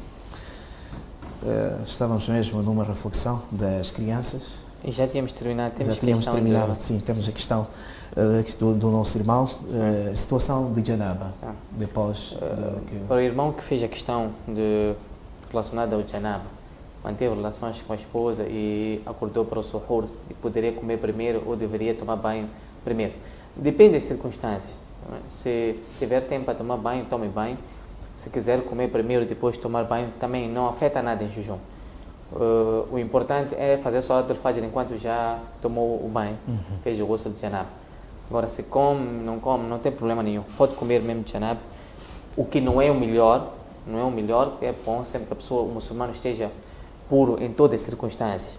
Mas se acordou, por exemplo, faltam 5 ou 10 minutos para terminar a hora de suhoor e ele vê que se for a tomar banho e ao sair do banho a hora de suhoor terá passado. Então, come primeiro, depois toma banho e faz salat al-fajr. Muito bem. Agora, esta questão também, que é uma questão muito predominante, temos visto muito esta questão ser lançada nas proximidades, durante, depois o Ramadã. Nikah, casamento islâmico, como é que é feito? Estamos a falar aqui também sobre a cozinha e não cozinha. Segundo o nosso ouvinte, telespectador, ele não fez casamento nikah, está com mulher, ouviu que não pode cozinhar para ela, não pode quebrar. Ao mesmo tempo, a esposa faz a cozinha para as filhas, ele procura saber se também pode aproveitar a mesma comida, não, se não quebra. Qual é a regra em relação a esta questão? Eu não me lembro do nome do irmão, mas ele disse uma coisa que achei interessante. Casei, mas não casei nikah. Não casou, então. Se não casou nikah, não casou. Né? Porque para ser considerado casado entre nós muçulmanos, tem que ter casado nikah. Né? O casamento para nós é nikah. Tudo o resto que vem depois, para nós, não tem valor nenhum.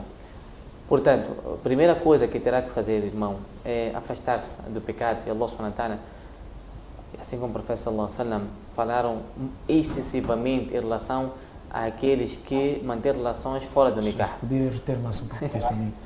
Já está a participar, irmão. Salam alaikum. Ouvinte a linha. Salam alaikum. Estamos juntos, ouvinte? Não, acho não. Sim. Estamos no pensamento, sim. Sim, Allah subhanahu wa ta'ala diz: "Wala taqrabu zina", não aproximai do adultério. Aproximar, nem disse não praticar. A aproximação do adultério é ver, tocar. Isto é aproximar, falar. Portanto, quando a pessoa já vive com esta pessoa, já está a cometer muito acima daquilo que foi proibido até. Portanto, eu aconselharia o irmão não se preocupar só com o mês de Ramadã, porque esta preocupação aparece com o mês de Ramadã. Você pode dormir com ela no mês de Ramadã, você pode comer a comida confeccionada por ela no mês de Ramadã. Não, isto é um mínimo. É um mínimo, que nem deveria se preocupar muito. A maior preocupação é estar a viver com ela e ter filhos com ela nessa circunstância. Agora, o conselho que eu iria dar é que procurasse um masjid próximo. Alhamdulillah, eu não acho que aqui na Pula cobrem muito dinheiro para fazer nikah. Né? Até pode encontrar pessoas que fazem o seu nikah de borla. Majana mesmo. Alhamdulillah. Eu estou aqui até domingo. Se quiser, pode vir, eu vou fazer o seu nikah, inshallah, gratuitamente. Não vou cobrar absolutamente nada. E o mahar que se dá à mulher, também é um acordo. Ela pode dizer que eu quero 100 meticais, quero 200 meticais. Não tem, pode fazer um acordo com ela, que eu vou te pagar 10 por mês, né? Ou vou pagar próximo mês. Allah subhanahu wa ta'ala facilitou o nikah de tal forma que não há razões para as pessoas não fazerem nikah. Portanto, eu nem vou responder a outra parte da questão, né? Vou me cingir nisto. Que o irmão está a cometer um pecado dos maiores pecados. Zina é um dos pecados capitais no Islã. Procurem alguém para fazer o seu nikah, hoje mesmo. Se ela não aceita fazer nikah, arranja outra senhora que vai aceitar e põe ela em casa. Porque se ela não aceita, quer te ajudar a ti a continuar no pecado. E não há razão para isso. Façam o nikah, depois ficam a resolver as vossas festas quando quiserem. Se não quiser dar festa, não dá, mas pelo menos estão dentro do nikah. Os filhos que vierem ou advierem desta relação, todos eles também, inshallah ta'ala, serão halal se acontecer depois do nikah. Agora, nikah, o que é nikah? Falamos de casamento islâmico, então este casamento islâmico, o que é? O nikah é composto por pilares, né? Onde tem que ter o noivo, tem que ter a noiva, tem que ter o ali, que é o tutor da noiva. Neste caso, o pai estiver vivo, se não tiver o pai, vemos o mahram mais próximo, avô, irmão, filho. É este que autoriza que a filha case-se. E ter testemunhas, né? Se formos por uma opinião, são 2 testemunhas, se for por outra, diz ali no nikah, que é propagar-se o nikah, quer dizer, as pessoas saberem que este fulano está a casar. E o mahar, não tem mais que isto. Não há mais que isto, não tem que fazer absolutamente nada, não tem que fazer nenhum gasto. Então, já existe o noivo, que é este irmão, já existe a noiva, que é a senhora, o pai, se existe, muito bem. Já tem o conhecimento que está já estão juntos. Já estão sim, juntos. O pai nem pode negar, porque se deixou a filha ir viver com ele e ainda tem filhos, não faz sentido agora o pai negar. Mas se o pai negar, mesmo assim, eu já fiz nikah de pessoas que os pais negaram. Meninas, o pai negou, ligou-se para ele tentar, o que está a acontecer, meu senhor? Ah, não, porque ela, isto perante o Sharia não é plausível. Ele insistiu, tá, chamamos o casado, fizemos nikah. Pronto, acabou.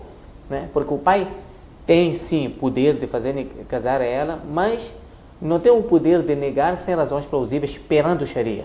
Se disser que ele é um assassino, essa é outra razão. Mas se estão a viver juntos, já não tem como. Não há motivos. Não há motivo. Então o pai tem que autorizar. Se o pai não autoriza, mais uma vez, vai ter com um imam, vai ter com um alim, para fazer o seu nikah com muita facilidade, inshallah ta'ala.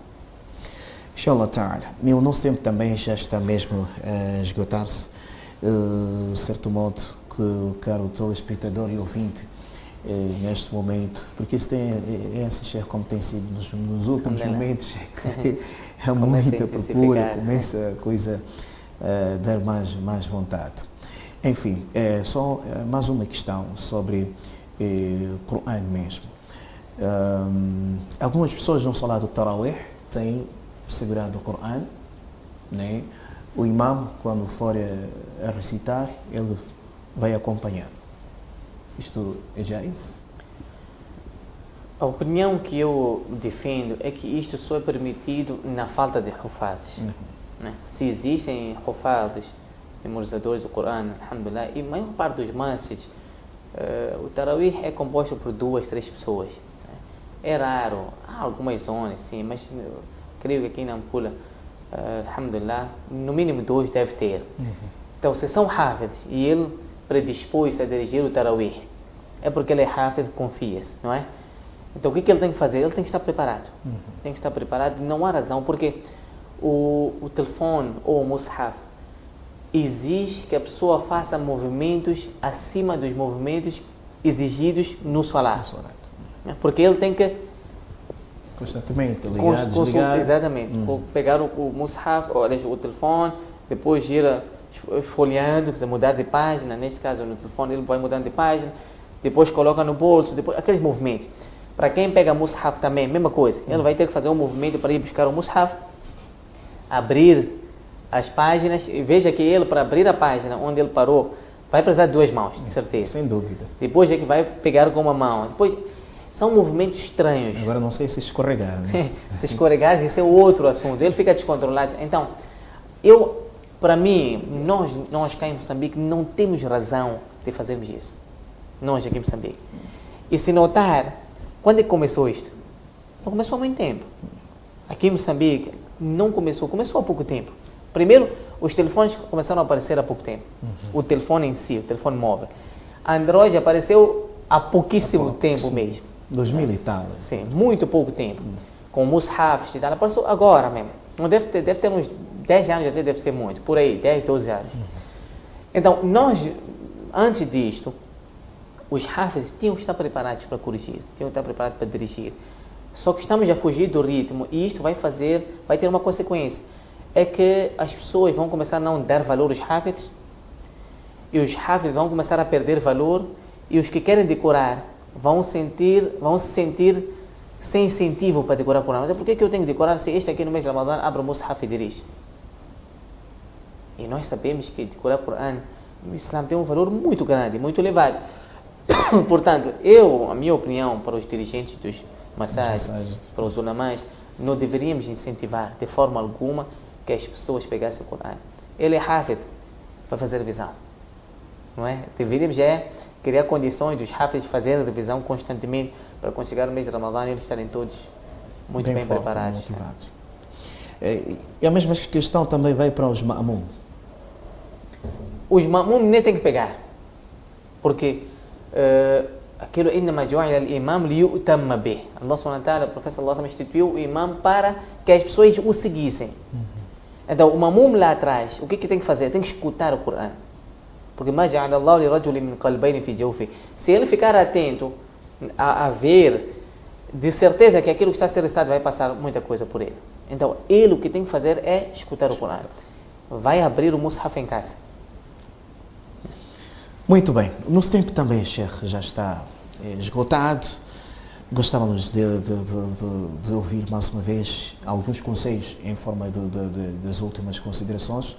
Temos os irmãos, as irmãs, temos também vários telespectadores que acompanham o programa, muçulmano e não muçulmano, assim também como os ouvintes que estão a acompanhar esta edição.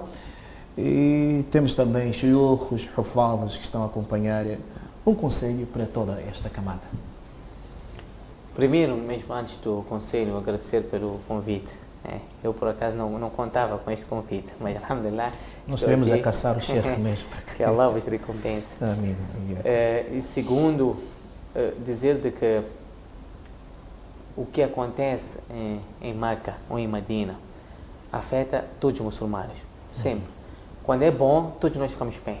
Quando é mau, todos nós ficamos mal. Até as pessoas dizem, até lá estão a fazer isto, estão a fazer aquilo, por que vocês estão-se a fazer disto e daquilo? Então, Nampula é a capital do Islã, como se tem em Moçambique. O Islã, alhamdulillah, é uma coisa extraordinária aqui em Nampula. Eu vejo, por exemplo, os masjids que eu vou fazer salat, é uma beleza espetacular. Mashallah. Para querer dizer de que o amana também é maior. A atitude dos muçulmanos e das muçulmanas daqui de Nampula espelha-se para o resto das províncias, ou restantes províncias. Portanto, vocês têm uma responsabilidade muito grande de apegarem-se ao Corão e ao Sunnah do Profeta sallallahu alaihi wasallam, o Islã na íntegra, porque as pessoas olham para vocês. E quanto mais as pessoas olham, a responsabilidade aumenta. Eu, por exemplo, eu sou pai, por exemplo, eu tenho que olhar porque o meu filho vê tudo o que eu faço. Então, eu tenho que zelar mais pelas minhas atitudes porque tem alguém que está a se espelhar em mim. Né? Então, temos que ter muita atenção, sejam eles muçulmanos comuns, sejam os ulamães, sejam os duás, sejam os hufades. Sempre que se fala de Nampula, fala-se com um certo carinho, com um certo respeito, por causa do Islã. E nisto também temos que perceber, por ser capital do Islã, o Shaitan trabalha muito mais. Está mais. Aqueles que querem destruir o Islã, não hão de querer destruir o Islã que está lá em Maputo, vão de destruir o Islã daqui. Da raiz. Da raiz. Então nós, os muçulmanos daqui, têm que estar muito atentos para qualquer situação que aparece. Aparece alguma coisa nova, recorram os ulamás, o que acham disto aqui? Porque isso pode nos destruir. Né? Porque senão todos nós ficamos afetados. Não é só Nampula que fica afetado, mas todos nós, muçulmanos de Moçambique, ficamos afetados. Portanto, este acho que é um conselho que sai mesmo do fundo do coração, especificamente para as pessoas de Nampula, para que tenham muito cuidado com as vossas ações, porque elas estão a ser visualizadas, né? Principalmente por outras pessoas que são mais fracas, como nós. Então, os de Nampula têm que ser pessoas exemplares. Jazakumullah khairan pela presença e também ao Sheikh Abdul Hanan por ter aceito o nosso convite. Na verdade, quando nós ouvimos a sua presença, foi a primeira questão, a preocupação, como termos a vossa presença em estúdio. E nós estamos muito agradecidos em nome da equipa deste canal, a partir do próprio PCA, o Sr. Fuzel Mahmoud Gulam, endereça também um salam especial ao Sheikh. E nós estamos muito gratos pela sua presença mais uma vez. Caro ouvinte telespectador, o programa termina por aqui. É verdade que poderíamos continuar mais, mas também estamos a aproximar o tempo do Salatul Jum'ah. Devemos dar oportunidade a outros momentos. Eu sou Mohamed Yusuf, estive ao lado do Sheikh Abdul Hanan Hajat. Fique bem, Ramadan Mubarak. تقبل الله منا ومنكم صالح الأعمال. كل عام وأنتم بخير. السلام عليكم ورحمة الله وبركاته.